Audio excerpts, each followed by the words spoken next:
Pemirsa, mantan Direktur PDPL Lok Sumawe, Adenan Nur Yusuf, yang pernah menjabat tahun 2016 hingga 2018, diminta kesaksiannya dan disumpah bersama 3 saksi lainnya di sidang Tipikor Banda Aceh yang berlangsung pada Senin 23 Oktober 2023. Sementara itu, Suwaidi Yahya karena kondisi masih belum stabil, dipindahkan ke ruang perawatan yang ada di pengadilan tersebut dan mengikuti persidangan secara Zoom sambil berbaring di tempat tidur. Pemeriksaan atau mendengarkan keterangan saksi Adenan Nur Yusuf cukup alot hingga waktu menjelang maghrib. Hal ini dikarenakan 2 tim pengacara dari Suwaidi Yahya dan Haryadi selaku terdakwa yang pernah menjabat Direktur PT Rumah Sakit Arun Lok Sumawe dilakukan secara bersama.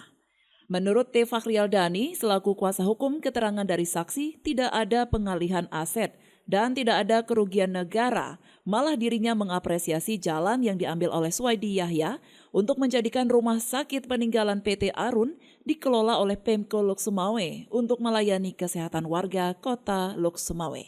Jadi tadi kan saksi dicoba hadirkan oleh jaksa 4 orang. Namun yang tadi terperiksa hanya 1 orang, mungkin mengingat waktu. Yaitu saudara saksi Adenan Yusuf, kalau saya tidak salah, dia adalah mantan Direktur PDPL 2016 sampai dengan 2018. Nah, yang menyangkut tentang bagian daripada kita dalam menangkap pembunuhan terhadap ini, saksi ini merupakan saksi yang paling penting. Kenapa? Karena pada periode beliau terjadi peralihan pengolahan rumah sakit Arun menjadi rumah sakit Arun Lok Sumawe yang dibawa pengelola PDPL.